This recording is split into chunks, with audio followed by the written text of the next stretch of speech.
जय श्री राम मित्रों। मेरे राम को तो आना ही पड़ेगा। मित्रों, संतान के सुख से वंचित माँ कौशल्या कितने दिन से सोच सोच कर विचलित हुई होंगी कि राम आएंगे तो भरेगी मेरी सूनी कोख, नारी को ईश्वर को जन्म देने का सौभाग्य मिलेगा, वह जननी बनेगी। राजा दशरथ श्रवण के माता पिता का श्राप सुनकर घबराने से ज्यादा अभिभूत हुए होंगे कि हाँ, पुत्र वियोग होगा, यानी पुत्र होगा, यानी राम आएंगे। ऋषि ब्राह्मण ऐसा ही करते हैं।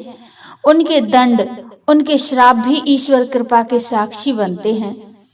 यज्ञ करते ऋषि मुनियों को भी प्रतीक्षा रही होगी, कभी इन यज्ञों का फल मिलेगा, कभी राम आएंगे। यज्ञ में अस्थि डालने वाले दैत्य भी सोचते होंगे, कभी मुक्ति मिलेगी हमें, कभी राम आएंगे। इस दृष्टि से देखते हैं तो दोनों के कर्म एक दूसरे के पूरक लगते हैं। दोनों के संयुक्त प्रयास से विधाता आते हैं। राम आए तो ऋषियों को यज्ञ का फल मिला, परमात्मा का दर्शन, लेकिन राम आए राक्षसों को दंड देने, उन्हें मुक्ति देने। पाषाण बनी अहिल्या को भी उम्मीद थी राम आएंगे। अरे गौतम के आशीर्वाद से बड़ा निकला उनका श्राप। राम आए अहिल्या को दर्शन देने, क्या पता गौतम श्राप न देते तो राम आते ही न। केवट को पता था राम आएंगे, उनके नाव की सवारी करने। गंगा को पता था आएंगे। सबको पवित्र करने का सामर्थ्य बिना परम पवित्र राम के मिले कहाँ आता। सुतीक्ष्ण, अगस्त्य, सबको ज्ञात था मेरी कुटिया के भाग्य कभी खुलेंगे। गुरुदेव के कहने पर गलियां बुहारती, माँ शबरी रटती रही राम आएंगे। फूलों को चुनती, उन्हें बिछाती, एक आश एक विश्वास राम आएंगे। उन्हें बेर खिलाऊंगी, कांटे वाले बेर को ही यह सुख मिलना था।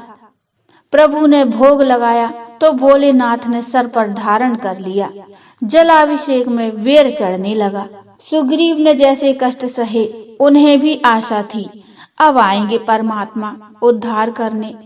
बाली का जैसे अभिमान बढ़ा, उसे भी पता लग ही गया होगा। चल पड़े हैं मदचूर करने वाले। समुद्र को जितना दंभ था, उसे भी पता था राम उसे बांधने आ रहे हैं।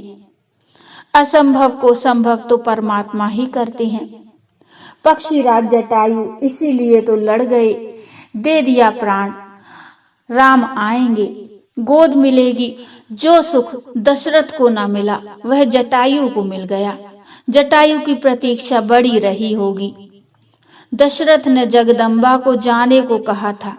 जटायु ने जगदम्बा को रोकने की कोशिश की। अत्याचारी रावण को भी लग रहा होगा कि राम आएंगे, मुझे मुक्ति देंगे। अशोक वाटिका में बैठी माँ जानकी को हमेशा पता था प्रभु श्री राम आएंगे, और हर क्षण वहां पहरेदारी कर रही राक्षसियों को भी ज्ञात था कि राम आएंगे। लात पड़ते ही विभीषण को पता लग गया राम आएंगे। नंदीग्राम में बैठे परमात्मा भरत को पता था करुणा निधान 14 साल बाद आएंगे। अवध के हर नर नारी पशु पक्षी को पता था प्रभु आएंगे। प्रभु प्रतीक्षा का फल है। हर प्रतीक्षा के परिणाम के रूप में प्रभु आते हैं। अयोध्या में जले हर दीप की प्रतीक्षा पूर्ण हुई तो प्रभु आए। हर गीत, हर संगीत, हर लय, हर धुन है कि राम आएंगे। राम दुख को सहते हुए की गई प्रतीक्षाओं का फल है। दुख सहने वालों, झेल रहे लोगों, एक दिन तुम्हारे संघर्ष बड़े खूबसूरत ढंग से तुमसे टकराएंगे। राम आएंगे। पाप करने वाले खुद सबक सीख जाएंगे। राम आएंगे। भारत में जल रहे हर दीप की प्रतीक्षा पूर्ण हुई और राम आ गए। 22 जनवरी को प्रभु श्री राम की प्राण प्रतिष्ठा है। हमारे भगवान, हमारे श्री राम अयोध्या में अपने जन्म स्थान पर विराजमान होंगे। मित्रों, आज मैंने कोई कथा नहीं बल्कि अपने मन की धारणा को प्रस्तुत किया है। मुझे आशा है आपको जरूर अच्छी लगी होगी। मुझे कमेंट में बताइए। कमेंट में जय श्री राम अवश्य लिखिए।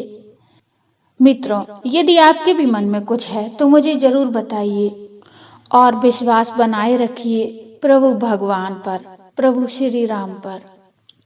लेख अच्छा लगा हो तो लाइक करिए और चैनल को सब्सक्राइब कर लीजिए। मिलते हैं फिर एक नई कथा, नया प्रसंग लेकर। तब तक के लिए जय श्री राम।